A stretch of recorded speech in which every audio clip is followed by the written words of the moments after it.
La charge de travail d'un député. La charge de travail d'un député est celle qu'on veut bien y mettre.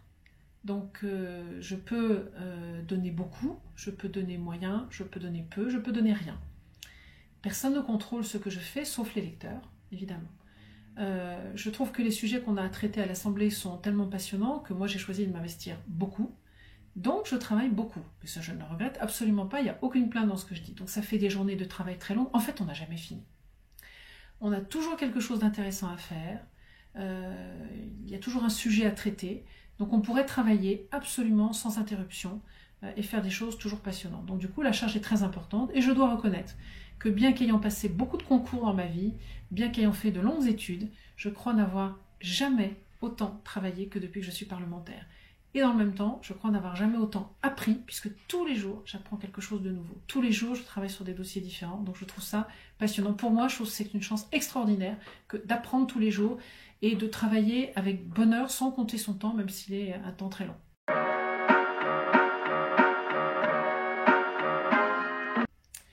Alors, ce qu'un député peut faire ou pas faire. Un député, il a principalement deux missions. Il va travailler sur la loi, sur améliorer la loi, l'enrichir quand une loi nous est présentée par le gouvernement. Le travail, c'est donc de l'améliorer. L'autre mission du député, c'est de contrôler ce que fait le gouvernement. Et là, ça se fait plutôt en circonscription, pour ce qui nous concerne, tous les uns et les autres, et aussi ça peut être sur un projet de loi spécifique qu'on a voté, pour lequel on veut suivre la mise en œuvre. Alors, s'agissant de l'enrichissement de la loi, quand on veut amender un texte qui nous est présenté, le pouvoir du député peut être très grand comme il peut être nul. Ça va vraiment dépendre de la relation interpersonnelle qu'on aura nouée, nous, parlementaires, avec le ministre en charge du texte. Et c'est là que c'est un peu frustrant et que le début du mandat était très difficile puisqu'on ne se connaissait absolument pas. Et donc lorsqu'un ministre voyait arriver à lui des parlementaires, ne les connaissant pas, il n'avait pas forcément envie de leur faire confiance d'emblée. Et quand un député arrive en disant « si, là, sur tel sujet, dans ma circonscription, j'ai tel problème, ce serait bien d'amender la loi de telle façon », le ministre ne nous connaissant pas, souvent il disait non. Ensuite, c'est à nous aussi, avec le temps, de bien connaître le ministre pour savoir ce qu'il est capable d'entendre et puis de quelle façon on vient présenter nos sujets pour voir comment il peut finalement les accepter. Donc c'est un travail de longue haleine. Et si je prends juste l'exemple du projet de loi de finances qui se discute à l'automne, eh bien c'est un sujet qu'on doit travailler toute l'année, c'est-à-dire que si nous avons été retoqués à l'automne sur une proposition que nous avions faite, dès le mois de janvier, il faut se remettre au travail et tout de suite commencer, je ne dirais pas harceler, c'est un peu excessif, mais à travailler ce dossier, à rencontrer le ministre plusieurs fois pour essayer d'aboutir à un accord en notre faveur, en faveur de ce que nous demandons. Il faut que l'accord soit obtenu aux alentours de avril-mai pour avoir une chance d'aboutir, parce que le ministre peut encore revenir dessus, d'ici l'automne. Donc c'est un travail constant. Ce qui fait que ça limite aussi le nombre de sujets sur lesquels on peut travailler simultanément, parce que le temps qui est nécessaire à convaincre un ministre du bien fondé de notre demande sur un élément de la loi de finances, ça demande beaucoup de temps, beaucoup d'énergie, beaucoup de constance. Et en même temps, il faut rester humble. Si je prends l'exemple d'une loi qui a été votée il y a une quinzaine de jours, c'est un député communiste, André Chassaigne, qui portait ce projet de revalorisation des retraites des agriculteurs. Ça faisait 10 ans qu'il portait ce projet de loi. Et même lorsqu'il y avait une majorité de son côté, une majorité de gauche au pouvoir, il n'a même pas réussi à convaincre le ministre de l'époque que son projet était pertinent. Et c'est seulement là, il y a 15 jours, qu'il y est parvenu. Donc, il a fallu que tous les ans, pendant 10 ans, M. André Chassaigne, mon collègue, revienne, insiste auprès du ministre en question pour pouvoir essayer de faire aboutir son idée. Et c'est seulement là qu'il y est arrivé. Donc, il faut beaucoup de constance, beaucoup de persévérance, beaucoup d'humilité en se disant que, comme député, on perd beaucoup d'arbitrage, mais quand on en gagne un, on est hyper heureux. Et peut-être que sur un sujet, c'est pas moi qui gagnerai l'arbitrage, c'est peut-être un futur collègue, plus tard, dans quelques années, mais au moins on aura posé l'idée et je dis toujours, semer une graine qui un jour germera. Il faut avoir l'humilité de dire, c'est peut-être pas avec moi que ça se passera, mais ça se passera parce que c'est pas moi qui suis important dans le sujet, c'est les Français à qui ça va bénéficier.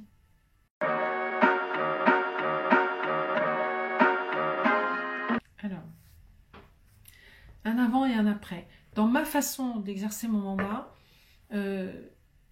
oui et non.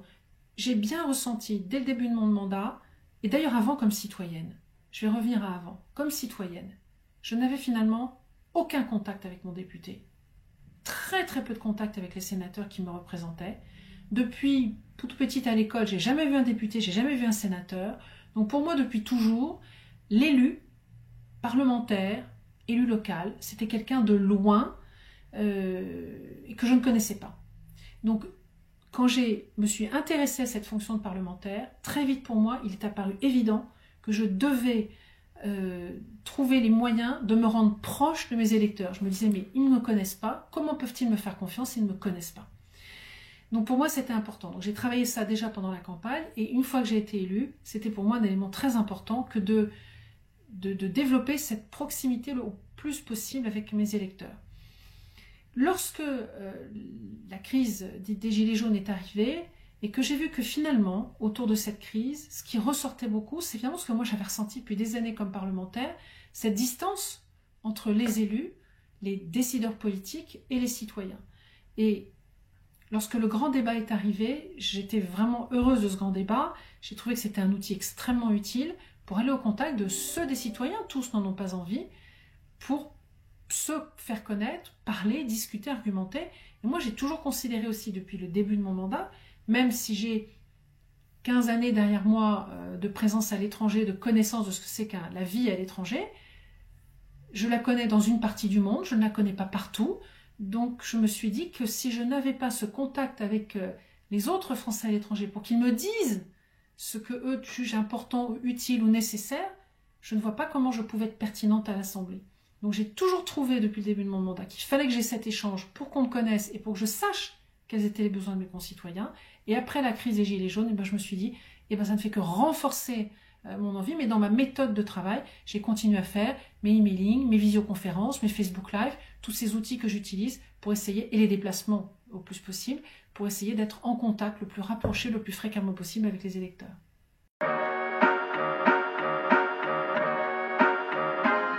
La violence envers les politiques. Alors, la violence, je pense qu'elle est très présente, elle est en recrudescence dans l'ensemble de la société et pas seulement contre le politique.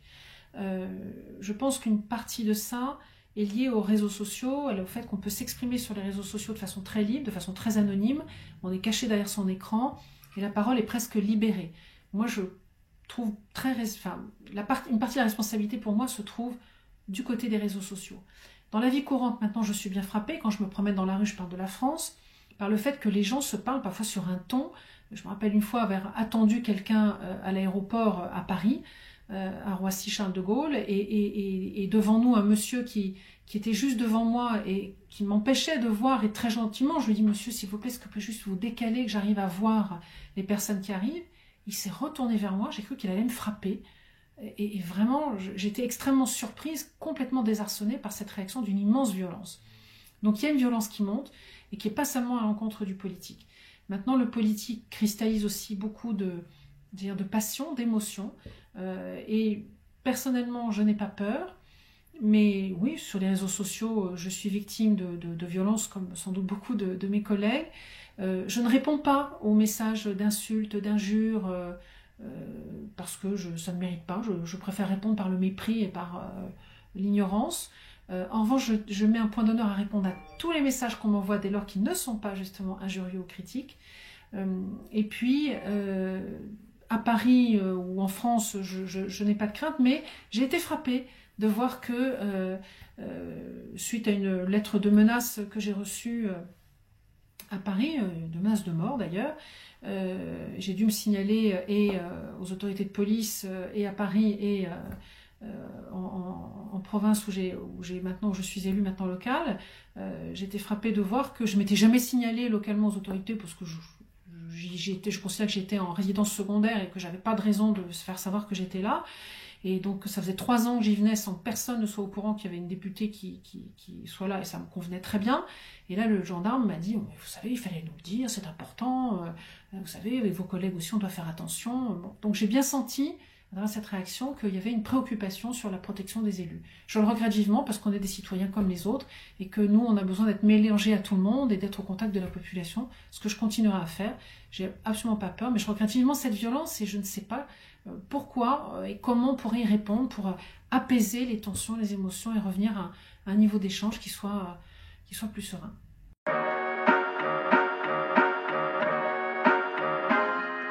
Alors les médias, pour moi, un rôle fondamental. C'est essentiel d'avoir des médias, même si je déplore parfois le côté course à l'audience ou à l'impression qui fait que parfois il y a des informations de qualité, on va dire, variées, mais ils sont essentiels. On parle parfois d'un contre-pouvoir, mais simplement à titre d'information, on a besoin absolument de ces médias. Je vois par exemple ce qui s'est passé pendant la crise sanitaire. Les médias ont joué un rôle fondamental dans le relais du message d'information sur les précautions à prendre, sur les gestes barrières. Vraiment, les médias ont joué un rôle fondamental et sur l'information scientifique de qualité, je ne les remercierai jamais assez. On a absolument besoin d'eux. Maintenant, moi, j'ai pas de difficulté particulière avec les médias. Je trouve que c'est toujours intéressant d'aller sur un plateau de télévision, sur un plateau de radio, de pouvoir défendre son point de vue, de pouvoir rencontrer des points de vue différents. Vous savez, quand on travaille comme parlementaire, avec la charge de travail qu'on a, on est beaucoup évolué dans notre groupe parlementaire, donc on est des gens qui pensons, qui avons une même vision du projet de société qu'on porte. Nous rencontrons ensuite les gens en lien avec des dossiers sur lesquels nous travaillons beaucoup en silo, et du coup on a assez peu l'occasion, sauf dans les séances en commission. En commission, je trouve qu'il y a aux affaires étrangères où je suis un grand consensus, les partis politiques sont très convergents, on a vraiment très peu de désaccords majeurs entre nous, très peu.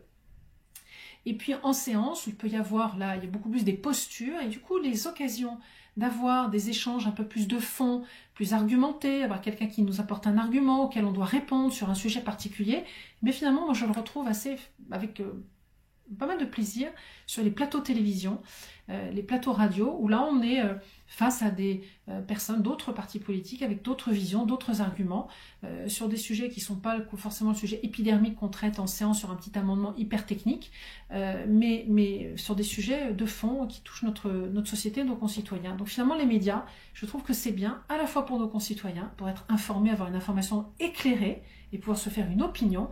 Et ces débats qui peuvent certains avoir un côté un peu sensationnel entre personnes de points de vue différents, moi en tant que parlementaire, je trouve intéressant. Ben oui, parfois j'ai sur un plateau de télévision, je vais me confronter avec des gens avec lesquels j'ai vraiment pas du tout la même vision de la société, le groupe France Insoumise d'un côté, ou le Rassemblement National de l'autre. Eh bien c'est toujours intéressant d'échanger nos arguments. Et j'apprécie aussi beaucoup ce qu'on ne voit pas du tout, c'est le off. C'est-à-dire les échanges qu'on peut avoir avec ces gens-là en dehors du plateau. Et là, il y a dans tous les partis politiques des gens extrêmement intéressants qui portent pas du tout les mêmes idées que moi. Mais on a des échanges en off qui sont vraiment intéressants et nourrissants. Certains sont beaucoup plus ignorants, beaucoup plus méprisants. Moi, j'aime bien ces échanges hors caméra et qui permettent d'établir des liens et des relations tout à fait différentes. Donc voilà, les médias, très importants et beaucoup de plaisir à interagir avec eux.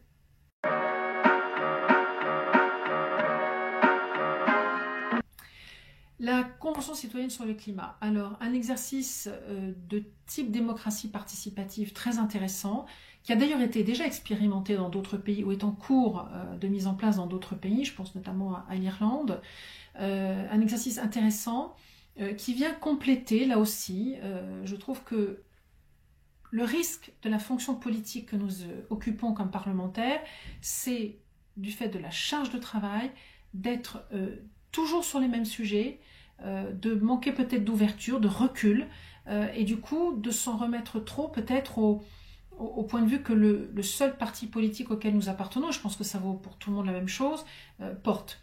Et il y a un moment, il faut pouvoir faire un pas de côté, prendre du recul et avoir un regard différent. Et cette Convention citoyenne sur le climat fait partie de ces outils-là. Ça associe des citoyens qui réfléchissent à leur façon, à leur rythme, avec leurs méthodes, avec leurs outils, et qui vont finalement nous interpeller et nous demander de nous poser des questions sous un autre angle, d'une autre façon, différemment. Et je pense qu'en complément de notre travail en circonscription, où là aussi nous rencontrons d'autres citoyens qui ont aussi un autre regard, une autre façon de voir, eh bien tout ça, ça nourrit notre réflexion et c'est extrêmement intéressant. Et je pense que tous ces outils qui permettent aussi souvent que possible, on en revient à la question du début, de mettre en contact un élu et des citoyens qui votent est essentiel. Tous les outils qui peuvent permettre ce contact et qui peuvent permettre de rendre concrets les problèmes et les demandes et les attentes de nos concitoyens, ces outils-là sont essentiels et du coup la Convention citoyenne sur le climat fait partie de ces outils.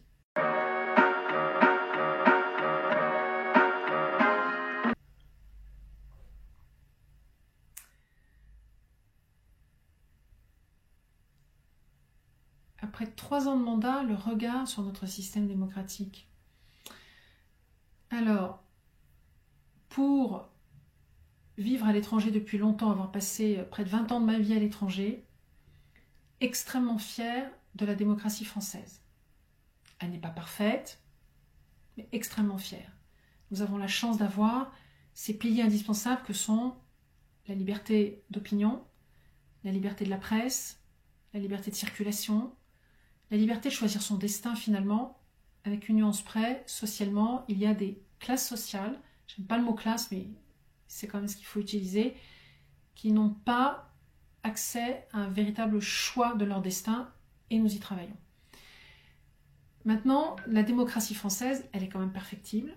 Je trouve personnellement que le gouvernement a beaucoup trop de pouvoir, beaucoup trop de pouvoir. Il faut savoir que le gouvernement dicte l'agenda de l'Assemblée nationale, c'est écrit dans la Constitution. Les parlementaires ne peuvent pas choisir les textes de loi sur lesquels ils vont travailler. Ils ne peuvent que les modifier une fois qu'ils ont été présentés par le gouvernement. C'est extrêmement frustrant. Je regrette aussi l'énorme pouvoir, mais absolument incroyable, des administrations centrales, qui effectivement sont faites de fonctionnaires très talentueux. J'ai rencontré des gens absolument incroyables, mais qui sont en place depuis très longtemps, qui ont souvent d'ailleurs tourné dans plusieurs administrations, donc qui ont un regard assez large sur le fonctionnement de l'État français. Ce ne sont pas des gens fermés du tout, mais qui, parce qu'ils sont là tout le temps, alors que les ministres et les cabinets ministériels tournent, et il faut reconnaître que beaucoup de cabinets durent 1 an, 2 ans et pas beaucoup plus, c'est donc très difficile pour un ministre de, j'allais dire, tordre le bras de ces hauts fonctionnaires de cette administration. Donc, je regrette ce trop grand pouvoir de la haute administration dans notre fonctionnement démocratique. On ne peut pas concevoir qu'un État, que la démocratie soit dictée par des hauts fonctionnaires. On a besoin d'eux, ce sont des gens hyper talentueux, qui connaissent parfaitement les mécanismes et les rouages du fonctionnement de l'État. C'est une bonne chose, mais le politique, à un moment, doit pouvoir trancher et donner sa vision, apporter une vision, et l'administration doit le suivre. Là, je n'ai pas de réponse à ce problème-là, mais nous l'avons tous constaté, et ça, c'est pour moi un danger pour la démocratie, parce que ces hauts fonctionnaires, eux, ne sont pas du tout en contact avec nos concitoyens, ils ne passent pas par les urnes, ils n'ont aucune idée de ce qu'est le quotidien de nos concitoyens, et c'est comme ça qu'on se retrouve, avec une mesure de limitation de la vitesse à 80 km/h sur certaines routes secondaires, et qui fait une révolte très importante et qu'on peut tout à fait comprendre. Donc voilà, ça c'est vraiment ce qui est très dommage. Sinon, pour le reste, la démocratie française, encore une fois, c'est une très belle démocratie.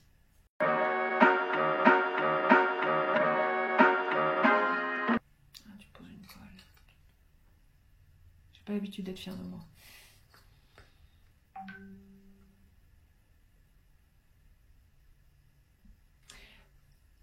Alors, il y a des petites réussites, des moyennes réussites, des grandes réussites. Alors, il y a des choses parfois simples qui m'ont beaucoup frappée. Je me rappellerai toujours d'un électeur de la circonscription qui m'avait contacté et qui me posait une question sur sa situation personnelle et des revenus qu'il percevait en France.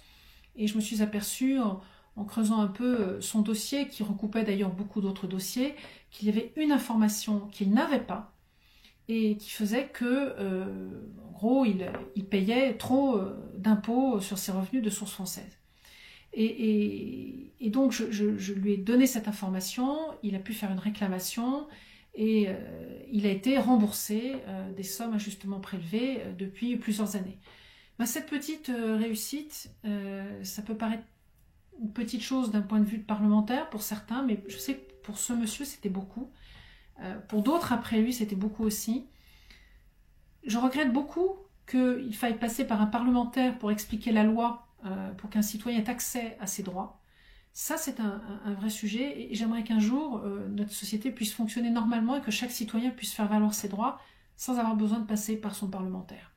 Ça, c'est pas normal, et voir que quand moi je décroche mon téléphone, l'administration me répond et fait avancer les dossiers, et qu'un même dossier, quand le même citoyen appelait pour son dossier, lui, ça n'avançait pas. Pourquoi? Parce que lui, c'est le citoyen qui appelle. Et de l'autre côté, ça marche quand le parlementaire appelle. C'est totalement anormal. Ça me révolte beaucoup. Mais bon, ça, c'était une petite réussite.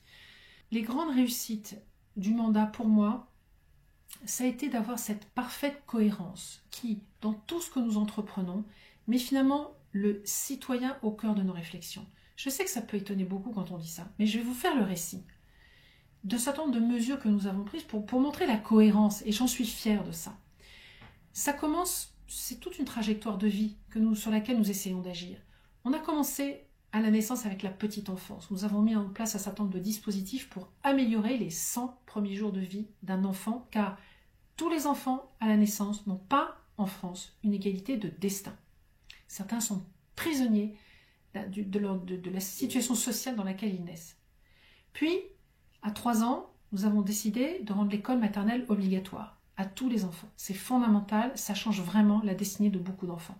Puis, on arrive en CP-CE1, on a dédoublé les classes pour avoir des enfants dont on puisse être sûr qu'ils maîtrisent la langue française, les fondamentaux de l'école primaire, pour, encore une fois, travailler sur le destin. Puis, on avance un peu plus tard. Dans la vie, on a travaillé sur l'apprentissage. L'apprentissage, un gros déficit en France, alors que nos voisins les Suisses sont très brillants là-dessus. Faciliter l'apprentissage. Et on a fait exploser le nombre d'apprentis. On avance encore, on a réformé la formation professionnelle. Là aussi, la formation professionnelle était accessible qu'à ceux qui étaient en emploi et pas à ceux qui étaient sans emploi, qui sont justement ceux qui ont besoin de formation. Donc là aussi, on change, on peut aider les gens à changer leur destin.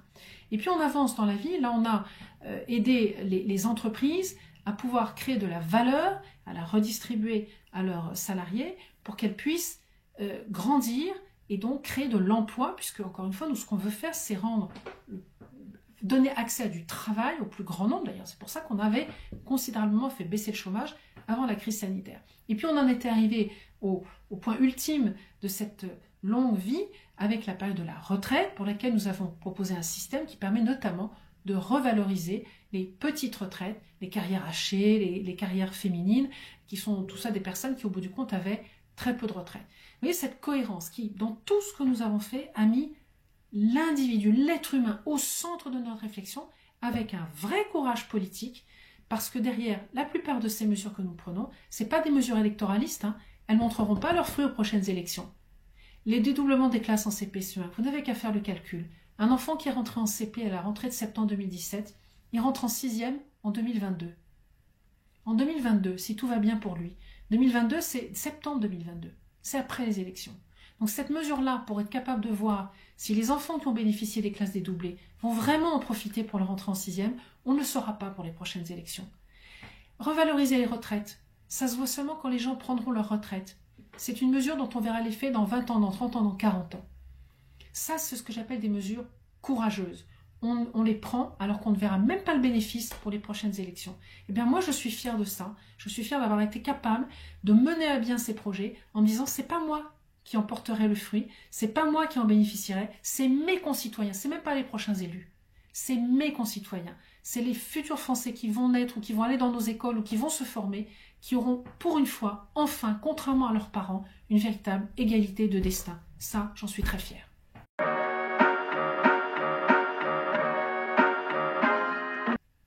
Des échecs. Des échecs comme parlementaire, on en a forcément tout le temps. Parce qu'on perd beaucoup d'arbitrage, notamment sur les amendements qu'on présente. C'est comme ça, c'est la vie de parlementaire, il ne faut pas en prendre ombrage. Moi, les échecs, j'essaie toujours de les transformer en force. Donc, un amendement qui a été refusé, évidemment c'est une déception, il n'y a pas de doute, mais je sais que c'est un clou que j'ai planté et que je reviendrai à la charge pour essayer de convaincre à nouveau le ministre. Si ce n'est pas cette fois-ci, ça sera la fois suivante. En gros, quand on nous jette par la porte, un parlementaire, il faut qu'il essaie de revenir par la fenêtre. Si ce n'est pas par la fenêtre, c'est par la cheminée. Bref, il faut essayer tous les moyens pour arriver à nos fins. Moyens légaux, j'entends. Sur un plan plus général, le plus grand échec que nous sommes nombreux à porter, c'est le faible intérêt finalement des citoyens pour le vote, pour la démocratie, et ça s'est encore manifesté récemment aux élections municipales. Ça, c'est un échec magistral. Et c'est vrai qu'il faut reconnaître, en 2017, on est arrivé avec une promesse de faire de la politique autrement, en se disant on va vous réintéresser à la politique, vous citoyens. On a échoué. Ça, c'est un échec très douloureux. Je n'ai pas de solution. Je reste persuadée que la proximité, le dialogue sont essentiels, et un dialogue très humble, très humble. On doit venir comme citoyen, certes on est élu, mais comme citoyen, écouter nos concitoyens, discuter avec eux, comprendre leurs besoins, leurs attentes. Il n'y a que à travers ce dialogue rapproché qu'on pourra porter ensuite à l'Assemblée leurs besoins et leurs attentes correctement. Et c'est pas fini. Une fois qu'on a discuté avec eux, qu'on a porté leurs besoins et leurs attentes, il faut revenir vers eux. On doit leur rendre des comptes. Et ça, je suis persuadée qu'il ne faut absolument pas lâcher sur cette approche-là. Est-ce que ça suffira pour faire revenir nos citoyens, nos compatriotes aux urnes? Je le souhaite vivement parce que là aussi, pour habiter depuis longtemps à l'étranger, dans des pays dans lesquels la notion de démocratie ne recoupe pas forcément la nôtre, elle s'exprime de façon très différente, avec des pays qui se revendiquent démocratiques, mais avec mon regard de citoyenne française, je suis quand même un peu interloquée. Oui, je me pose beaucoup de questions. Je me pose beaucoup de questions parce que, autour de moi, j'ai vu des pays dans lesquels les citoyens vivent dans ce qu'on pourrait appeler une Olympe. Ils n'ont ni froid, ni faim, ni soif, ni mal. Est-ce que c'est le bonheur? Je ne sais pas. Mais c'est des pays dans lesquels ils n'ont pas la liberté d'expression. Ils n'ont pas la liberté de la presse. Ils n'ont pas la liberté d'association, qui est un des piliers d'une démocratie occidentale. J'ai pas envie qu'en France on devienne comme ça. Et pourtant, en n'allant pas voter, on laisse s'exprimer ceux qui voudraient évoluer vers ce type de format, de schéma d'organisation d'un pays. Et c'est extrêmement inquiétant. Et comment le faire comprendre? Je n'ai pas la réponse. J'ai même eu des difficultés parfois avec mes propres enfants pour leur faire comprendre l'importance d'un vote. Et pourtant, ils ont vu leurs parents toujours voter, parler politique, s'intéresser au fonctionnement du pays. C'est pas facile, même de convaincre nos propres enfants. J'ai pas la réponse, mais ça pour moi, c'est un échec, et un échec profond.